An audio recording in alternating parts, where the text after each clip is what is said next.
Hello मित्रांनो, welcome to study revolution. आज आपण 10 सप्टेंबर 2021चा द हिंदू बघतोय आणि तोही आपल्या मातृभाषेतून म्हणजे मराठीमधून। पहिल्यांदा आपल्या लेक्चरचं स्वरूप सांगतो, पहिल्यांदा आपण न्यूज डिस्कस करतो आणि त्यानंतर जे काय महत्त्वाचे एडिटोरियल्स असतात ते आपण डिटेलमध्ये डिस्कस करण्याचा प्रयत्न करतो। चला तर मग स्टार्ट करूया। 10 सप्टेंबर 2021चा द हिंदू आपल्याला काय सांगतोय बघू। पहिल्या न्यूजपासून डिस्कस करण्यास सुरुवात करू। So let start. पुढची आपली जी पहिली महत्त्वाची न्यूज आहे ना, ती न्यूज आहे ब्रिक्स रिलेटेड। पुढची नाही, पहिलीच महत्त्वाची न्यूज आहे ती। विशेष करून ब्रिक्स मीटिंग जी आता झाली काल, विशेष करून ब्रिक्स मीटिंग कंडक्ट केली गेली, त्याला चेअर आपले प्राईम मिनिस्टर नरेंद्र मोदी करत होते। आणि ती जी ब्रिक्स मीटिंग होती, ब्रिक्स समिट होती, ती 13वी ब्रिक्स समिट होती। हे सुद्धा महत्त्वाचं असलेलं आपल्याला पाहावयास मिळते, ते सुद्धा लक्षात ठेवण्याचा प्रयत्न केला की 13वी ब्रिक्स समिट आता जी कंडक्ट केली गेली ती 13वी ब्रिक्स समिट होती। आणि त्याच्यामध्ये विशेष करून काउंटर टेररिझम ॲक्शन प्लॅनवरती डिस्कस करण्यात आलं। म्हणजे आतंकवादी विरोधात कारवाया कशा पद्धतीनं चांगल्या पद्धतीनं करता येतील आणि कशा पद्धतीनं आपल्याला जगातील जो वेगवेगळ्या ठिकाणी आतंकवाद चालू आहे तो आतंकवाद कशा पद्धतीनं संपुष्टात आणता येईल याच्यावरती चर्चा झाली। आणि याचा केंद्रबिंदू जो होता तो अफगाणिस्तान होता। हे महत्त्वाचं या न्यूजमध्ये सांगितलेलं आपल्याला पाहावयास मिळतं। म्हणजे ब्रिक्स समिटवरती दोन महत्त्वाच्या गोष्टींवरती चर्चा झाली। पहिला तर अफगाणिस्तान इश्यू जो आहे त्याच्यावरती चर्चा झाली, त्याचबरोबर दुसरा काय तर anti terrorist activities action plan, जो आतंकवाद्यांच्या विरोधात कार्य करणारा ॲक्शन प्लॅन काय असेल याच्यावरती त्याच्यामध्ये डिस्कशन करण्यात आलं। हे दोन महत्त्वाचे पॉईंट ब्रिक्स समिटच्या अंतर्गत डिस्कस केलेले आपल्याला पाहावयास मिळतात। त्याचबरोबर आता मग या न्यूजमधला कोर बाब आपण बघितला। आता आपल्याला की पॉईंट काय घ्यायचे आहेत या न्यूजमधून, तर पहिला की पॉईंट आपल्याला ब्रिक्स विषयीची छोटीशी इन्फॉर्मेशन विकिपीडियाच्या माध्यमातून बघणं गरजेचं आहे। दुसरा की पॉईंट आपण काय घेऊ शकतो, तर दुसरा की पॉईंट आपण याच्यामध्ये अफगाणिस्तानविषयी बोलले गेले आणि आज सगळे जे आर्टिकल आहेत ते अफगाणिस्तानशी रिलेटेडच आहेत। त्यामुळे अफगाणिस्तानशी रिलेशन इंडियाचं कशा पद्धतीनं आहे, आतापर्यंत कशा पद्धतीनं होतं हे समजलं तर आता भविष्यामध्ये त्याच्यावर काय परिणाम तालिबान गव्हर्नमेंटमध्ये आल्यामुळे होणार आहेत हे आपल्याला समजून घेता येईल। हा इंटरनॅशनल रिलेशनच्या दृष्टीतून बघण्याचा दुसरा पॉईंट आहे। आणि तिसरा पॉईंट ऑब्वियस आहे लोकेशन। अफगाणिस्तानचं लोकेशन व्यवस्थितरित्या बघून ठेवणं गरजेचं आहे आपल्याला। मग आपण हे लोकेशन अफगाणिस्तानचं मॅपच्या आधारे बघूयात आणि ब्रिक्सची इन्फॉर्मेशन विकिपीडियाच्या आधारे बघूया। पहिल्यांदा विकिपीडियाच्या आधारे ब्रिक्सची इन्फॉर्मेशन बघू आणि त्यानंतर अफगाणिस्तानचं लोकेशन बघूया इंटरनेटच्या माध्यमातून। इथं आपण विकिपीडियाच्या आधारे छोटीशी इन्फॉर्मेशन ब्रिक्स विषयीची बघू शकतोय। त्याच्यामध्ये विशेष करून ब्रिक्सची स्थापना पॉलिटिकल बेसवरती केली गेलेली आपल्याला पाहावयास मिळते, राजकीय हेतून केली गेलेली पाहावयास मिळते। आणि त्याचे जे मेंबर्स आहेत ते विशेष करून कोण कोण आहेत, तर ब्राझील आहे, रशिया आहे, इंडिया आहे, चायना आहे आणि साऊथ आफ्रिका आहे। हे ब्रिक्सच्या नावामध्ये दिसेल। बी म्हणजे ब्राझील, आर म्हणजे रशिया, आय म्हणजे इंडिया, सी म्हणजे चायना आणि एस म्हणजे साऊथ आफ्रिका। ह्या कंट्री आहेत। साऊथ आफ्रिका जो आहे तो नंतर ॲड झालेला आहे ब्रिक्समध्ये। अगोदर ब्रिक होतं, त्यानंतर साऊथ आफ्रिका ॲड झाल्यामुळं ब्रिक्स झालं। त्याची स्थापना झाली जून 2006 मध्ये आणि हेडक्वार्टर आहे ब्रिक्स टॉवरमध्ये। हे आपल्याला माहिती असणं गरजेचं आहे। आणि याला फंडिंग ऑब्वियस आहे कोण करणार आहे, तर जे मेंबर स्टेट आहेत, मेंबर कंट्रीज आहेत, सदस्य देश आहेत, ते याला ब्रिक्सला फंडिंग करताना आपल्याला पाहाव्यास मिळतात। ही आपण छोटीशी इन्फॉर्मेशन विकिपीडियाच्या माध्यमातून बघण्याचा प्रयत्न केला ब्रिक्स विषयीची। हे आपण अफगाणिस्तानचं लोकेशन बघू शकतोय। जरा झूम आउट केलं ना त्यानंतर चांगल्या पद्धतीने आपल्याला ते बघता येईल। इंडियापासून कशा पद्धतीने लोकेशन आहे आणि बाकी सर्व काही। मग हे झूम आउट स्वरूपात आपण बघू शकतोय। इथं आपल्याला आपला इंडिया पाहावयास मिळतो आणि इंडियापासून नॉर्थ साईडला इकडे जर आपण गेलो तर इथं आपल्याला अफगाणिस्तानचं लोकेशन पाहावयास मिळते। बाकी शेजारील कंट्रींचा जर विचार केला तर इंडिया तर आहे, त्याच्याबरोबर पाकिस्तान आहे, इकडं चायना आहे, इकडं ताजिकिस्तान आहे, इकडं उझबेकिस्तान आहे, इथं तुर्कमेनिस्तान आहे, इथं इराण आहे। आणि बाकी टॉपोग्राफी जर बघितली आपण, बाकी महत्त्वाची टॉपोग्राफी काय आहे, तर इथं कॅस्पियन सी आहे, इथं ब्लॅक सी आहे, इथं मेडिटरेनियन सी आहे, इथं तैरेनियन सी आपल्याला पाहावयास मिळतोय। त्याचबरोबर इकडे रेड सी आहे, इकडे पर्शियन गुल्फ आहे आणि हा जो एरिया आहे तो गुल्फ ऑफ ॲडनचा एरिया म्हणून ओळखला जातो आणि इथं गुल्फ ऑफ ओमानचा एरिया म्हणून ओळखला जातो आणि इकडे अरेबियन सी आहे, जसं की आपल्याला माहितीच असेल। आणि अफगाणिस्तानचं लोकेशन वारंवार आपण जवळजवळ रोजच अफगाणिस्तानचं लोकेशन बघतोय। जेणेकरून तुमचं हे परमनंट लक्षात राहावं, कारण या एरियावरती क्वेश्चन कशाही पद्धतीने विचारला जाऊ शकतो, कारण अफगाणिस्तान जास्त न्यूजमध्ये, आणि अफगाणिस्तानबरोबरच इतर टॉपोग्राफीच्या माध्यमातून इतरही लोकेशन आपण बघण्याचा प्रयत्न करत असतोय. त्यामुळं हे आपल्याला मॅपच्या दृष्टीतून खूप महत्त्वाचं होतं, मॅप रिडिंग करणं. या पद्धतीनं आपण अफगाणिस्तानचं लोकेशन व्यवस्थितरित्या बघण्याचा प्रयत्न केला मॅपच्या आधारे, इंटरनेटच्या आधारे. पुढची न्यूज आहे ती विशेष करून एज्युकेशनल मिनिस्ट्री जी आपल्या युनियन एज्युकेशन मिनिस्ट्री जी आहे त्यांनी इंडिया रँकिंग 2021 जाहीर केलेलं आहे. म्हणजे महत्त्वाच्या युनिव्हर्सिटी कोणत्या आहेत त्यांची रँकिंग जाहीर केलेली आपल्याला पाहाव्यास मिळतात त्यांच्या स्कोरनुसार.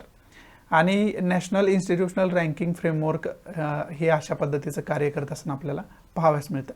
आणि त्याच्यामधल्या टॉप 10 युनिव्हर्सिटी या न्यूजमध्ये दिलेल्या आपल्याला पाहाव्यास मिळतात.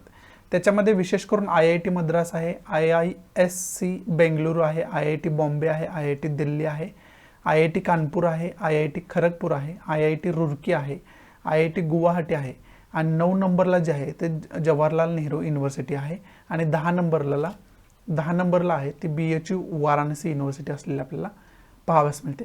या टॉप 10 युनिव्हर्सिटी एज्युकेशन मिनिस्ट्रीकडून प्रत्येक वर्षी जाहीर केल्या जातात. त्यानुसार ही रँक आपल्याला आलेली पाहाव्यास मिळते. हे या न्यूजमध्ये सांगितलेलं पाहाव्यास मिळतं. पुढची न्यूज आहे ती तमिळनाडूशी रिलेटेड न्यूज असलेली आपल्याला पाहाव्यास मिळते, आणि महत्त्वाची सुद्धा न्यूज आहे. तमिळनाडूमध्ये नवीन एका संस्कृतीचे अवशेष सापडलेले आपल्याला पाहाव्यास मिळत आहेत, आणि ती संस्कृती, तिला जे नाव दिलंय ते थमिराबरानी सिव्हिलायझेशन, म्हणजे थमिराबरानी संस्कृती असं त्याला नाव दिलेलं आपल्याला पाहाव्यास मिळतं. त्याचे वेगवेगळे उच्चार करू शकतात. आता माझ्या दृष्टीतून याचं थमिराबरानी असा उच्चार होते, त्यामुळे ही संस्कृती तुम्ही लक्षात ठेवण्याचा प्रयत्न केला. आणि याचा कालखंड जवळजवळ 3200 वर्षांपूर्वीचा असलेला आपल्याला पाहाव्यास मिळतोय. आणि याच्याशी रिलेटेड म्युझियम स्थापन करण्याची घोषणा सुद्धा तिथले जे CM आहेत, चीफ मिनिस्टर आहेत, स्टॅलिन यांनी केलेली आपल्याला पाहाव्यास मिळते. आणि त्यांनी हे सुद्धा सांगितले की ही संस्कृती साबित करू शकते की पुरातन संस्कृती तमिळनाडूपासून इंडियाची खरं तर सुरुवात होती, हे आपण सिद्ध करू शकतो याच्या आधारे, असं सुद्धा त्यांनी असेंब्ली म्हणजे त्यांच्या विधानसभेमध्ये बोललेलं आपल्याला पाहाव्यास मिळतं. याचा एक्झॅक्ट कालखंड 1155 बिफोर कॉमन इरा असा सांगितला जात असताना आपल्याला पाहाव्यास मिळतोय. आणि वेगवेगळ्या लेवलला याचं टेस्टिंग, याचं ॲनालिसिस, याच्यावरती रिसर्च केला जात असताना सुद्धा आपल्याला पाहाव्यास मिळते. विशेष करून इथं राईस विथ सोइल्स, इथल्या मातीबरोबर काही राईस म्हणजे तांदूळ सुद्धा सापडलेला होता, आणि त्याच्यावरूनच खरं तर हे ॲनालिसिस केलेलं आपल्याला पाहाव्यास मिळते.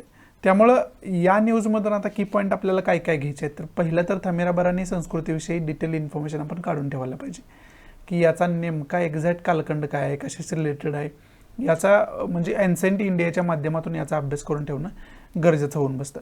हा पहिला की पॉईंट आपला होऊ शकतो. दुसरा की पॉईंट आपला काय होऊ शकतो, तर थमिराबरानी जशी सिव्हिलायझेशन आहे तशीच इतर संस्कृतीसुद्धा आहे. त्याच्यामध्ये इजिप्शियन संस्कृती आहे, हरप्पन संस्कृती आपली आहे, सिंधू संस्कृती मध्ये विशेष करून त्याच्याच रिलेटेड हरप्पन संस्कृती आहे. मग त्याचा अभ्यास डिटेलमध्ये आपण करून ठेवायला पाहिजे. एन्सेंट इंडियाच्या दृष्टीतून, प्राचीन इतिहासाच्या दृष्टीतून ते आपल्याला महत्त्वाचं होऊन बसतं. आणि तिसरा की पॉईंट ऑब्वियस आहे, तामिळनाडूचं लोकेशन व्यवस्थितरित्या बघून ठेवणं गरजेचं आहे इंडियन पॉलिटिकल मॅपचा आधार घेऊन. मग ते आपण लोकेशन बघण्याचा आता इथंच प्रयत्न करूयात. इथं आपण पॉलिटिकल मॅपच्या माध्यमातून तामिळनाडूचं लोकेशन बघू शकतो. हे आहे तामिळनाडूचं लोकेशन. शेजारील राज्यांचा विचार केला तर त्याच्यामध्ये कर्नाटक आणि केरळ या 2 राज्यांची बाउंड्री तामिळनाडूला टच होत असताना आपल्याला पाहाव्यास मिळते. समजते. आणि बाकी किनारपट्टीचा एरिया जर आपण बघितला तर त्याला बे ऑफ बेंगॉलची किनारपट्टी लाभलेली आपल्याला पाहाव्यास मिळते. इकडं अंदमान निकोबार बेटांचा एरिया पाहाव्यास मिळतोय. इकडं जे आहे ती श्रीलंका कंट्री असलेली आपल्याला पाहाव्यास मिळते, आणि इकडं लक्षद्वीप बेट असलेले आपल्याला पाहाव्यास मिळतात. आणि हा जो एरिया आहे तो अरेबियन सीचा एरिया म्हणून ओळखला जातो. हा आपण प्रयत्न केला तामिळनाडूचं लोकेशन बघण्याचा इंडियन पॉलिटिकल मॅपचा आधार घेऊन. पुढची न्यूज आहे ती महाराष्ट्राशी रिलेटेड न्यूज आहे. विशेष करून MPSCच्या दृष्टीतून याच्यातून की पॉईंट आपण व्यवस्थितरित्या काढू शकतोय. इथं पावसाविषयी बोललं गेलं की विशेष करून मराठवाडा क्षेत्रामध्ये मोठ्या प्रमाणात पाऊस चालू आहे. मोठ्या प्रमाणात नद्यांना, विशेष करून गोदावरीचा इथं उल्लेख केला आहे. गोदावरीची पातळीसुद्धा खूप मोठी वाढलेली आपल्याला पाहाव्यास मिळते. अनेक ठिकाणी पूरग्रस्त परिस्थितीसुद्धा निर्माण झालेली पाहावयास मिळाली होती. त्याच्यामध्ये आत्तापर्यंत रेन रिलेटेड ॲक्सिडेंटमध्ये 31 लोकांचे डेथ झाले असं या न्यूजमध्ये सांगितलेलं पाहावयास मिळते. मग याच्यातून की पॉईंट आपण काय काढू शकतो, तर पहिला महाराष्ट्रातील कोणत्या जिल्ह्यांमध्ये मोठ्या प्रमाणात पाऊस होतो, कोणत्या जिल्ह्यांमध्ये खूप कमी प्रमाणात पाऊस होतो, ही जी रँक आहे, ही जी आकडेवारी आहे ती जॉग्राफीच्या दृष्टीतून आपण काढून ठेवायला पाहिजे. हा पहिला की पॉईंट आहे. आणि दुसरा की पॉईंट काय होऊ शकतो, तर महाराष्ट्राचं लोकेशन इंडियन पॉलिटिकल मॅपच्या आधारे बघून ठेवणं गरजेचं आहे. हे सुद्धा आपल्याला तितकंच महत्त्वाचं होतं. आणि तिसरा की पॉईंट आपला होऊ शकतो की गोदावरीचं लोकेशन, गोदावरीविषयी इन्फॉर्मेशन, गोदावरी रिव्हरविषयी ही आपण व्यवस्थितरित्या काढून ठेवायला पाहिजे. गोदावरीच्या इतर ट्रिब्युटरीज वगैरे कोणकोणते आहेत याची डिटेल इन्फॉर्मेशन जॉग्राफीमध्ये जाऊन आपण त्याचा अभ्यास करून ठेवणं गरजेचं होऊन बसतं. त्याच्याशी रिलेटेड ही विशेष करून न्यूज होती. याच्यामधून की पॉईंट खरं तर विशेष करून MPSCच्या दृष्टीतून सुद्धा मी सांगण्याचा प्रयत्न केला. हा इंडियाचा पॉलिटिकल मॅप असलेला आपल्याला पाहावयास मिळतं. त्याच्यामध्ये महाराष्ट्राचं लोकेशन आपल्याला बघायचं आहे. इथं महाराष्ट्राचं लोकेशन आहे. शेजारील राज्यांचा विचार केला तर त्याच्यामध्ये इथं गोवा आहे, त्यानंतर कर्नाटक आहे, तेलंगणा आहे, इथं छत्तीसगड आहे, इथं मध्य प्रदेश आहे, इथं गुजरात आहे. आणि किनारपट्टी त्याला अरेबियन सीची किनारपट्टी लाभलेली आपल्याला पाहावयास मिळते महाराष्ट्राला. आणि ह्या एरियाला कोकण किनारपट्टी असं संबोधलं जातं बऱ्यापैकी भागाला आहे. या समजते तुम्हाला. हे आपण इंडियन पॉलिटिकल मॅपचा आधार घेऊन महाराष्ट्राचं लोकेशन बघण्याचा प्रयत्न केला.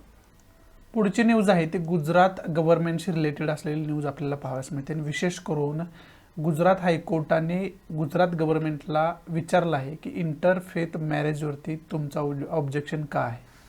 कारण याच्या अगोदर एक इंटरफेथ मॅरेज झालं होतं आणि त्यानंतर गुजरात पोलीस डिपार्टमेंटनी त्यांच्यावरती केस दाखल केली होती, ज्यांनी ते मॅरेज कंडक्ट केलं. आणि त्याचबरोबर मॅरेजमध्ये जे हजबंड होते किंवा रिलेटिव्स होते त्यांच्यावरती सुद्धा केस फाईल केली गेली. आणि त्याला कारण असं दिलं गेलं की इंटरफेथ मॅरेज झाला आहे म्हणून. परंतु इंटरफेथ मॅरेजचा जर आपण एक्झॅक्ट अर्थ घेतला तर दोन धर्मांच्या व्यक्तींमध्ये झालेलं लग्न, म्हणजे पती आणि पत्नी वेगवेगळ्या धर्माचे आहेत. वेगवेगळ्या धर्माचे म्हणण्यापेक्षा वेगवेगळ्या रिलिजनवरती ते बिलीव्ह करतात, विश्वास ठेवतात, त्याला आपण इंटरफेथ मॅरेज म्हणतो. म्हणजे वेगवेगळ्या धर्मांवरती दोघंजण विश्वास ठेवतात आणि ते एकत्र येऊन जर लग्न करत असतील तर त्याला इंटरफेथ मॅरेज म्हणतात. आणि तशा प्रकारचं मॅरेज झालं म्हणून गुजरात पोलिसांनी केस दाखल केली होती संबंधित कुटुंबावरती आणि त्याच्याशी रिलेटेड असणाऱ्या व्यक्तींवरती. त्यामुळे आता गुजरात हायकोर्टामध्ये ती केस गेल्यानंतर गुजरात हायकोर्टानं गुजरात गव्हर्नमेंटला विचारलं आहे की अशा प्रकारच्या मॅरेजमध्ये तुमचं ऑब्जेक्शन का आहे, त्याच्याशी रिलेटेड एक्सप्लेनेशन, त्याच्याशी रिलेटेड ॲफिडेव्हिट हायकोर्टानं गुजरात गव्हर्नमेंटला मागितलेलं आपल्याला पाहाव्यास मिळते. त्याच्याशी रिलेटेड खरं तर ही न्यूज आपल्याला असलेली पाहाव्यास मिळते. आणि ही न्यूज विशेष करून इंटरफेथ मॅरेज या मुद्द्यामुळे जास्त महत्त्वाची ठरते.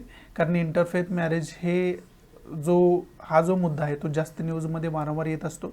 त्यामुळे इंटरफेथ मॅरेज म्हणजे नेमकं काय हे तुम्हाला सांगणं गरजेचं होतं. त्याच्यामुळे ही न्यूज आपण डिस्कस करतोय. आणि याच्याशी रिलेटेड डिटेलमध्ये इन्फॉर्मेशन, डिटेलमध्ये अभ्यास करून तुम्ही ठेवायला पाहिजे. तोच या केसचा की पॉईंट, या न्यूजचा की पॉईंट आहे. त्यामुळे इंटरफेथ मॅरेजवरती एखादी नोट्स वगैरे बनवून ठेवणं गरजेचं होऊन बसतं या न्यूजच्या अंतर्गत. पुढची न्यूज आहे विशेष करून Indian council for medical research. Indian council for medical रिसर्चचे चीफ जे आहेत त्यांनी हे सांगितलं आहे की 2 डोस जर वॅक्सिनचे आपण देत असेल ना तर त्यामुळं जवळजवळ 97.5% पॉप्युलेशन ही डेथपासून दूर झालेली आहे. ही चांगली गोष्ट आहे. म्हणजे कोविड-19 जरी त्यांना इन्फेक्शन झालं तरी त्यांची डेथ होत नाही. म्हणजे 97.5% डेथ रेट जो आहे तो कमी झालेला आहे. ही आपल्यासाठी चांगली गोष्ट आहे असं त्यांनी सांगितलेलं आपल्याला पाहाव्यास मिळते. ते सांगणारी खरं तर ही न्यूज असलेली आपल्याला पाहाव्यास मिळते. म्हणजे वॅक्सिन हे लोकांना डेथपासून वाचवत आहे, विशेष करून कोविड-19मुळे होणाऱ्या डेथपासून वाचवत आहे असं त्यांना कुठंतरी इनडायरेक्टली सांगायचं असलेलं आपल्याला पाहाव्यास मिळतं. मग आता याच्यामधून की पॉईंट आपल्याला काय मिळू शकतोय, तर ICMR Indian council for medical research विषयी डिटेल इन्फॉर्मेशन आपल्याला असायला पाहिजे. विकिपीडियाच्या माध्यमातून आता इथंच आपण थोडीशी याची इन्फॉर्मेशन बघण्याचा प्रयत्न करूयात. इथं विकिपीडियाच्या माध्यमातून आपण छोटीशी इन्फॉर्मेशन ICMR विषयी बघू शकतोय, Indian council of medical research विषयी बघू शकतोय. याची जी स्थापना आहे त्याची विशेष करून ही अपेक्स बॉडी ऑफ इंडिया आहे, अपेक्स बॉडी आहे ही, आणि याची जी स्थापना आहे ते coordination formulation and promotion of biomedical research याच्यासाठी याची स्थापना केलेली आपल्याला पाहाव्यास मिळते. विशेष करून बायोमेडिकल रिसर्चचं प्रमोशन करण्यासाठी, कोऑर्डिनेशन त्याच्यामध्ये करण्यासाठी आणि त्याचं फॉर्म्युलेशन असेल, विविध मेडिसिनची रिसर्च असेल, याच्यासाठी इंडियन काउन्सिल ऑफ मेडिकल रिसर्चची स्थापना केलेली आपल्याला पाहाव्यास मिळते. हेडक्वार्टर त्याचं नवी दिल्लीमध्ये आहे. Founder government of India, obvious government of India असणार.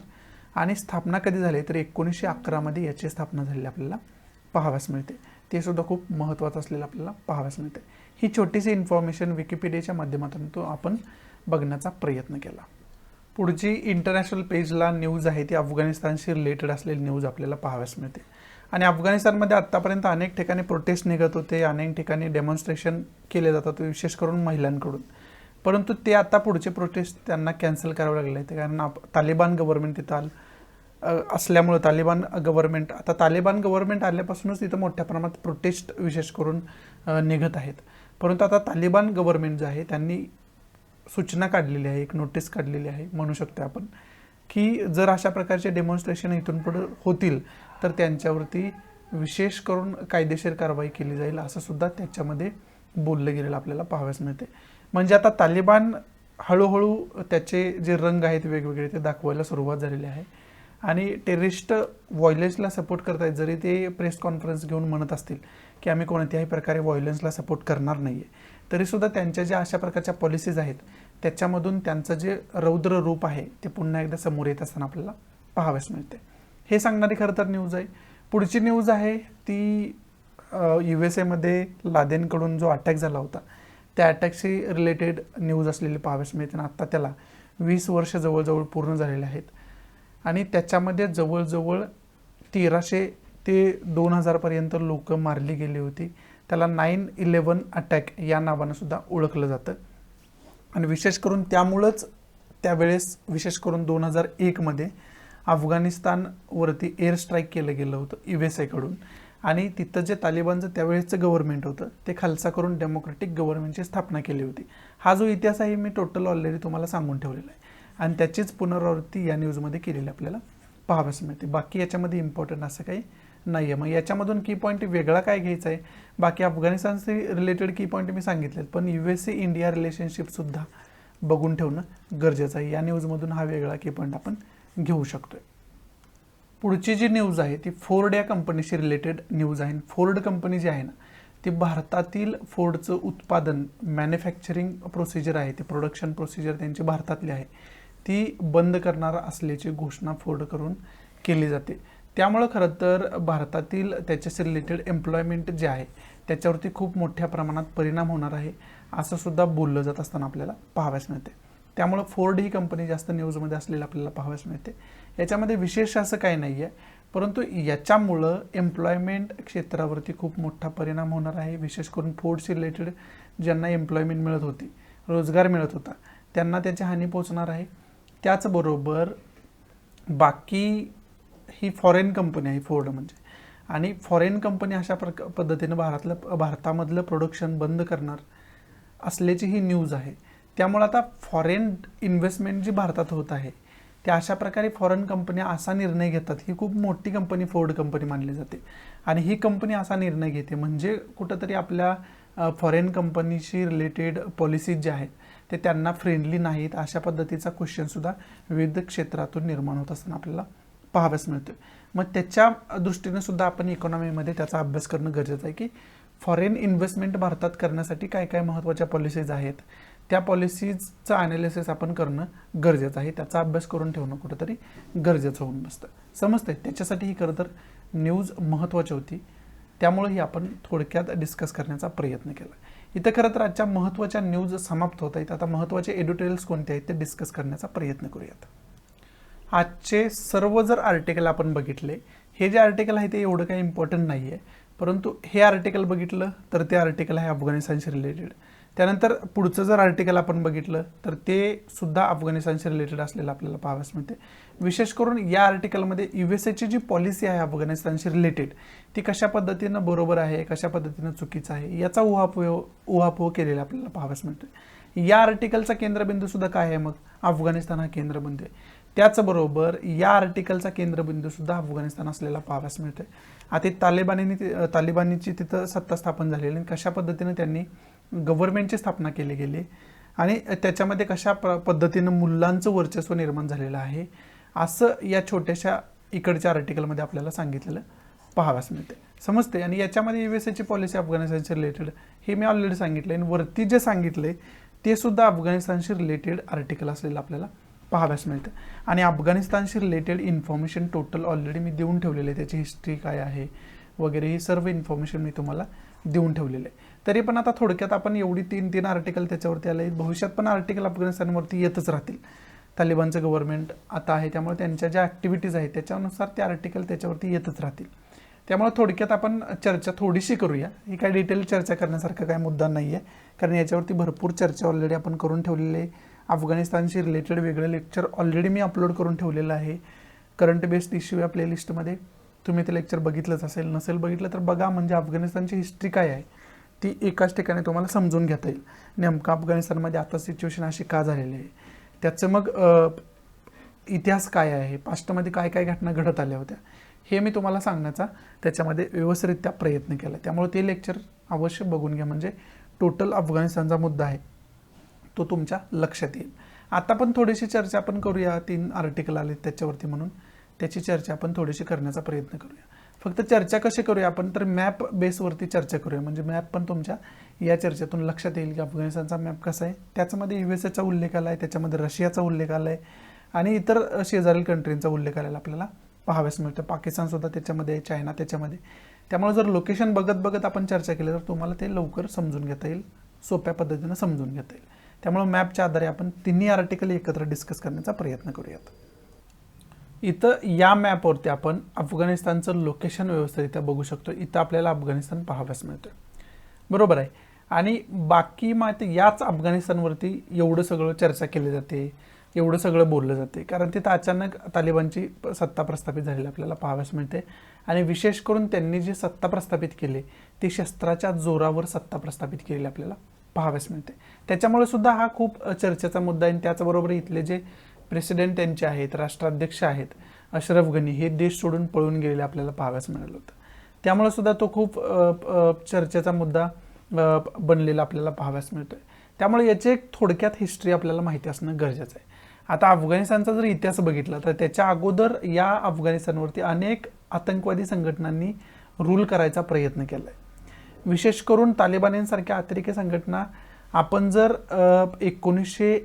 1979च्या अगोदरचा कालखंड बघितला तरीसुद्धा अशा प्रकारच्या तालिबानी संघटना तिथं वर्चस्व प्रस्थापित करून होत्या, सत्ता स्थापन करून होत्या.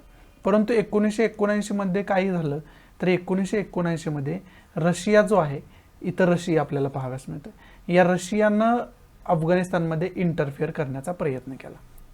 आणि रशियामध्ये जसे आता यूएसएची मिलिटरी तिथं फोर्स तिथं डिप्लॉय केली गेली होती तशी रशियानं त्यांची फोर्स अफगाणिस्तानमध्ये डिप्लॉय केली होती. आणि ती जी फोर्स होती ती 1979 ते जवळजवळ 1990 पर्यंत तिथं डिप्लॉय केलेली होती. परंतु 1990मध्ये रशियाला तिथून बाहेर पडावं लागलं आणि रशियाला तिथल्या ज्या आतंकवादी संघटना आहेत त्यांना निकामी करण्यात यश तेवढ्या प्रमाणात प्राप्त झालं नाही, तरीसुद्धा त्यांना अफगाणिस्तान सोडावा लागला होता, समजते तुम्हाला. आणि त्यानंतर मग 1990 पर्यंत तालिबान या संघटनेची स्थापना झालेली होती. इतर टेररिस्ट ऑर्गनायझेशन होत्या त्यांनी मिळून तालिबानची स्थापना केली होती.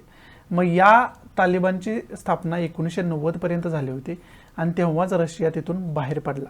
त्यामुळे ऑब्वियस आहे सत्ता कोणाची स्थापना होणार अफगाणिस्तानवरती, तर सत्ता ऑब्वियस आहे तालिबानची स्थापना होणार. मग हे जे आत्ताची तालिबान आहेत, आत्ताची तालिबान संघटना आहे ती त्यावेळेस सुद्धा कार्यरत होती आणि त्यांनी 1990 पासून त्यानंतर अफगाणिस्तान काबीज केला. परंतु त्यावेळेसचा जर विचार केला तर आता जसा अफगाणिस्तान पूर्णरित्या काबीज केला आहे तालिबानकडून, पंजशीर एरिया नाही काबीज केला अजून, परंतु बऱ्यापैकी एरिया काबीज केला आहे. पंजशीर सोडला तर इतर सर्व अफगाणिस्तानवरती तालिबानचं वर्चस्व आहे. परंतु 1990चा जर विचार केला तर 1990मध्ये त्यांचं पूर्ण अफगाणिस्तानवरती तशा पद्धतीनं वर्चस्व नव्हतं, परंतु बऱ्यापैकी भागावरती वर्चस्व होतं.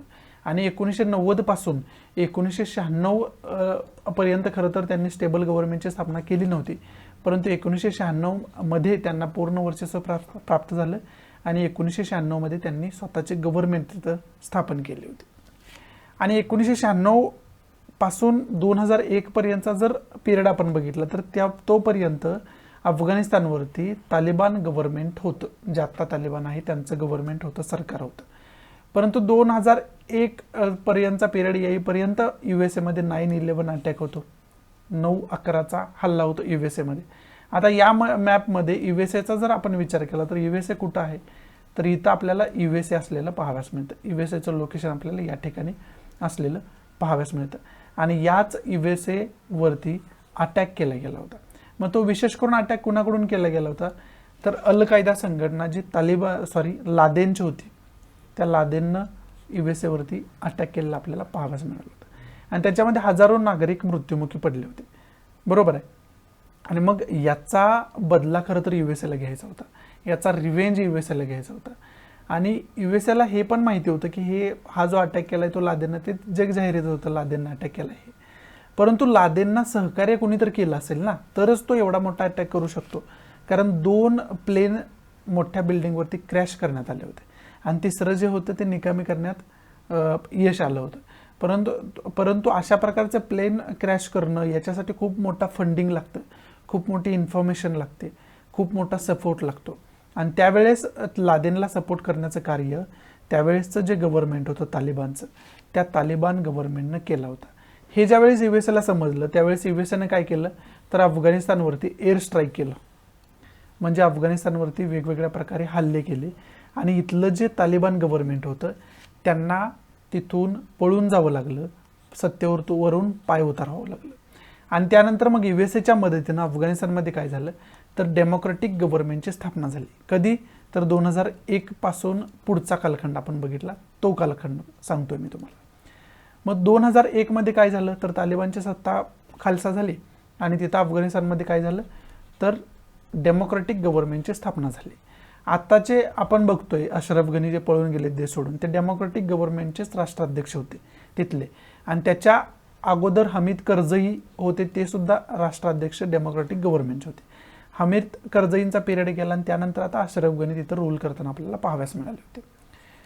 मग हा जर आपण विचार केला तर जवळजवळ 2001 पासून ते आत्ता 2021 पर्यंत तिथं कुणाचं वर्चस्व होतं, तर तिथं डेमोक्रेटिक गव्हर्नमेंट म्हणजे लोकशाही सरकारचं, जसं भारतामध्ये आता लोकशाही सरकार आहे तशा पद्धतीने अफगाणिस्तानमध्ये लोकशाही सरकार होतं.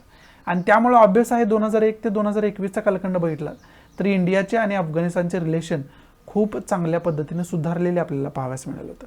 आणि त्याच्याच आधारावरती इंडियानं अफगाणिस्तानमध्ये जवळजवळ $2 ट्रिलियन इन्व्हेस्टमेंट केली होती. समजते, कारण डेमोक्रेटिक गव्हर्नमेंट तिथं स्थापना झाली होती, त्यामुळे फ्रेंडली रिलेशन डेव्हलप होणं साहजिक होतं. परंतु आता 2021चा पिरियड आला ना, तर त्या पिरियडमध्ये विशेष करून डोनाल्ड ट्रम्प गव्हर्नमेंटमध्ये जी USAनं तिथं स्वतःची आर्मी डिप्लॉय केली होती 2001 पासून ते आत्तापर्यंतची स्वतःची फोर्स डिप्लॉय केली होती. फक्त डेमोक्रेटिक गव्हर्नमेंटची त्यांनी स्थापना केली नाही, तर स्वतःची फोर्स तिथं डिप्लॉय केली गेली, जेणेकरून हे जे डेमोक्रेटिक गव्हर्नमेंट आहे ते कायम तिथं राहावं, त्याला सुरक्षा मिळावी तालिबानकडून, त्याच्यासाठी. मग या डेमोक्रेटिक गव्हर्नमेंटची स्थापना केल्यानंतर USAची फोर्स ती तिथं डिप्लॉय केली गेली होती, ती जवळजवळ आता 2021 पर्यंत होती. परंतु डोनाल्ड ट्रम्प गव्हर्नमेंटमध्ये हा निर्णय झाला की ही जी फोर्स आहे ती परत मायदेशी परत घ्यायची आणि अफगाणिस्तानची जबाबदारी अफगाणिस्तान फोर्सवरती द्यायची. समजते तुम्हाला.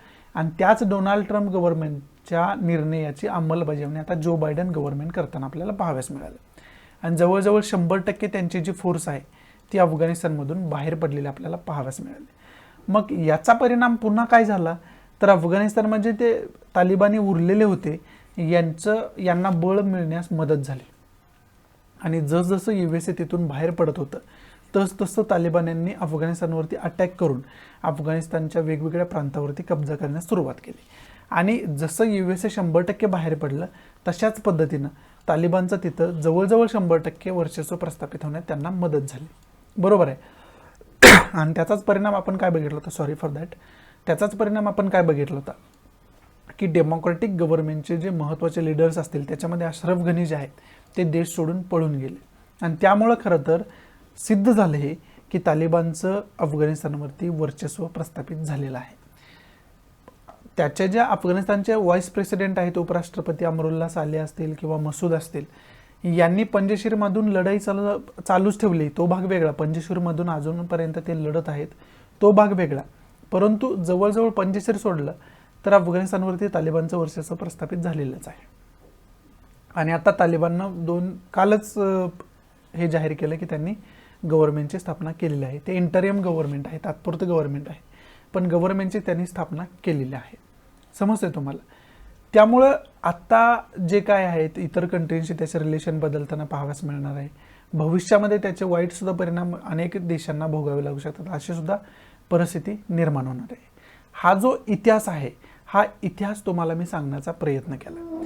आणि जर यांचा अगोदरचा तालिबानचा पिरियड बघितला, तो 1990 पासूनचा पिरियड, तो 2001 पर्यंतचा पिरियड जो मी तुम्हाला सांगितला, विशेष करून 1996 पासूनचा ते 2001 पर्यंतचा म्हणू शकतो, कारण 1996 मध्येच त्यांना स्टेबल गव्हर्नमेंट स्थापन करता आलं होतं. हा जर पिरियड बघितला तर तो पिरियड खूप अन्यायकारक पिरियड असलेला आपल्याला पाहाव्यास मिळतो. कारण त्यांचे जर नियम बघितले तर त्याच्यावरूनच समजू शकतो. त्यावेळेस त्यांनी नियम काय केले होते, तर स्त्रिया घराच्या बाहेर पडू शकत नाही, जर घराच्या बाहेर पडायचे असेल तर त्यांच्याबरोबर एक त्यांचा घरातील पुरुष असायला पाहिजे, अशा प्रकारचा नियम घ्या. किंवा सिनेमा बघण्यासाठी स्त्रियांना बॅन केलं होतं. पॉलिटिक्समध्ये स्त्रियांना कोणत्याही प्रकारचं स्थान नव्हतं. त्यानंतर कोणत्याही वर्क प्लेसवरती म्हणजे जॉब त्यांनी कोणत्याही प्रकारचं कार्य बाहेर जाऊन करायचं नाही, अशा प्रकारचे नियम होते. शिक्षण घेण्यास त्यांना मज्जाव केला गेला होता. ठराविक एज नंतर त्यांना शिक्षण घेण्यात अलाउड नव्हतं. कॉलेजचं शिक्षण तर नव्हतं. त्यामुळं खरं तर तालिबान्यांचं हे जे वर्चस्व त्यावेळेचं होतं ते खूप अन्यायकारक होतं, हे जगानं बघितलं आहे. त्यामुळं भविष्यात सुद्धा ते अशा प्रकारचे नियम आणू शकतात, स्त्रियांवर अत्याचार करू शकतात. आणि इतर जसं लादेनला त्यांनी त्यावेळेस सहकार्य केलं, तशाच पद्धतीनं आता भविष्यात सुद्धा अनेक आतंकवादी संघटनांना ते सहकार्य करत असताना आपल्याला कदाचित पाहाव्यास मिळतील. कदाचित अशा सुद्धा कारवाई त्यांच्याकडून होतील आणि त्याचा परिणाम अनेक देशांना भोगावा लागू शकतो. जसा USA भोगावा लागला होता तशाच पद्धतीनं असं सुद्धा परिणाम, असं सुद्धा शक्यता भविष्यामध्ये असलेली आपल्याला पाहाव्यास मिळते. आणि अशा शक्यतेचा धोका आता इंडियाला सुद्धा निर्माण झालेला आपल्याला पाहाव्यास मिळतो. समजते तुम्हाला? आणि बाकी कंट्रींचा विचार केला तर USA आहे. USA नाही म्हटलं तरी धोका निर्माण भविष्यामध्ये असूच शकतो, कारण भूतकाळात त्यांना धोका तशा पद्धतीने झालेला आहे. इंडियाला तशा पद्धतीचं आहे. आणि बाकी कंट्रींचा विचार केला तर त्याच्यामध्ये पाकिस्तानचं आणि तालिबानचं रिलेशन चांगलं असल्यामुळं त्यांच्या दोघांमध्ये आता अफगाणिस्तान तर पाकिस्तानमध्ये रिलेशन चांगलं असतील. आणि त्याच अनुषंगानं मग आता काय होणार आहे तर चायनाचं सुद्धा रिलेशन अफगाणिस्तानसोबत चांगलं असलेलं आपल्याला पाहावयास मिळेल भविष्यामध्ये. आणि रशियासुद्धा त्या प्रमाणात अफगाणिस्तानशी तालिबानशी रिलेशन डेव्हलप करून आहे, विकसित करून आहे. त्यामुळं रशियाला सुद्धा धोका कमी आणि फायदा जास्त याचा होणार असलेला आपल्याला पाहाव्यास मिळते. हे सुद्धा त्याच्यामध्ये सांगण्याचा प्रयत्न केलेला आपल्याला पाहाव्यास मिळतो. आणि बाकी शेजारील कंट्री त्याच्यामध्ये इराण आहे, पाकिस्तानचं सांगितलं तुम्हाला, त्यामुळे तुर्कमेनिस्तान आहे, उझबेकिस्तान आहे, इकडे किर्गिस्तान आहे, इकडे कझाकिस्तान आहे. यांना सुद्धा याचे निगेटिव्ह पॉझिटिव्ह दोन्ही प्रकारचे परिणाम भोगावे लागत असलेले आपल्याला भविष्यात पाहाव्यास मिळतील, असं सुद्धा काही आर्टिकल्समधून सांगितलेलं आपल्याला पाहाव्यास मिळते. याच्यामध्ये तुर्कीचा पण काय रोल आहे, तुर्कीला पण रिलेशन आता वेगळ्या प्रकारचे डेव्हलप करावे लागणार आहेत, ते सुद्धा भविष्यामध्ये बघण्यासारखं असलेलं आपल्याला पाहाव्यास मिळतं. आणि बाकी अरेबियन कंट्री ज्या असतील, आफ्रिकन कंट्रीचा याच्यामध्ये एवढा काही विषय नाही, पण युरोपियन कंट्रीज वेगवेगळ्या घ्या. त्याचबरोबर इकडे युनायटेड स्टेट, कॅनडा, मेक्सिको, त्यानंतर साऊथ अमेरिकेच्या काही कंट्रीज आहेत आणि इंडिया आहे. यांना याच्यावरती कन्सर्न घेणं गरजेचं आहे, विचार करणं गरजेचं आहे खरं तर, की भविष्यामध्ये हे जे तालिबानी आहेत त्यांचा निगेटिव्ह काय काय पॉईंट आपल्याला भोगावे लागू शकतात, निगेटिव्ह काय काय परिणाम भोगावे लागू शकतात, याचा खरं तर विचार करणं गरजेचं आहे, असं सुद्धा अनेक आर्टिकल्समधून सांगितलेलं आपल्याला पाहाव्यास मिळते. हे तुम्हाला मी अफगाणिस्तानची हिस्ट्री काय आहे, त्याचा भविष्यात काय परिणाम होऊ शकतो आणि विशेष करून इंडिया आणि अफगाणिस्तान रिलेशन कशा पद्धतीनं आहे हे थोडक्यात समजावून सांगण्याचा याच्यामध्ये प्रयत्न केला. समजते? हेच ते 3 जे आर्टिकल आजचे आलेत हेच त्याच्यामध्ये सांगण्याचा प्रयत्न वारंवार केला जातो. भविष्यामध्ये सुद्धा जे काही आर्टिकल येतील ते आपण आता डिस्कशन केले ना, तेच त्याच्यामध्ये पुन्हा पुन्हा सांगण्याचा एक वेगळा अँगल सांगण्याचा, त्याच्यामध्ये वेगळ्या अँगलनं सांगण्याचा त्याच्यामध्ये प्रयत्न केला जाईल. त्यामुळे आता इथून पुढे अफगाणिस्तानवरती जर आर्टिकल आलं तर ते विशेष करून आपल्याला डिस्कस करण्याची गरज नाही. जर त्याच्यामध्ये वेगळा अँगल काय सांगितलं असेल, वेगळा पॉईंट काय सांगितलं असेल तर ते आपल्याला डिस्कस करण्याची गरज आहे. त्या वेळेस मी तुम्हाला ते डिस्कस करून सांगेन. समजते तुम्हाला? हे एवढं डिस्कशन त्या आर्टिकलच्या माध्यमातून मोर दॅन सफिशियंट आहे. आणि बाकी जर इम्पॉर्टंट USA तर मी तुम्हाला सांगितलंच, पण USAनं तिथून बाहेर पडणं याचा अर्थ USAच्या सिक्युरिटीचा कन्सेप्ट बदलत तर नाही आहेत ना, असा सुद्धा अर्थ या आर्टिकलमध्ये एक वेगळा अँगलनं सांगितलेलं आपल्याला पाहाव्यास मिळतं. बाकी मी सर्व काही डिस्कस केलेलं आहे. त्यामुळे आजच्या न्यूजपेपरचे महत्त्वाचे एडिटोरियल्स इथं समाप्त होत आहेत आणि यालाच अनुसरून आजचा द हिंदू इथं समाप्त मी करतोय. आशा आहे की मी तुम्हाला चांगल्या पद्धतीनं आजचा द हिंदू समजावून सांगू शकलो असेल, तेही आपल्या मातृभाषेतून म्हणजे मराठीमधून. आवडत असेल तर लाईक करा, नसेल तर डिसलाईक करा. आणि डिसलाईक का केलं हे कमेंट बॉक्समध्ये नक्की सांगा, जेणेकरून तुमच्या इन्स्ट्रक्शननुसार त्याच्यामध्ये मी इम्प्रोव्हायझेशन करू शकेन. आणि प्लीज जास्तीत जास्त आपल्या मराठी विद्यार्थ्यांनी शेअर करा, जेणेकरून सर्व मराठी विद्यार्थ्यांना याचा फायदा होऊ शकेल. आणि इतर अपडेट्स मिळण्यासाठी आपला टेलिग्राम चॅनल आहे, तो चॅनल पण फॉलो करा, जेणेकरून व्हिडिओचे इतर जे अपडेट्स असतात त्या तुम्हाला वेळोवेळी मिळत राहतील. सो या नोटवरती मी तुमची आजच्यापुरती रजा घेतो. भेटू आपण उद्याच्या द हिंदूच्या लेक्चरमध्ये. तोपर्यंत गुड बाय, टेक केअर, जय हिंद.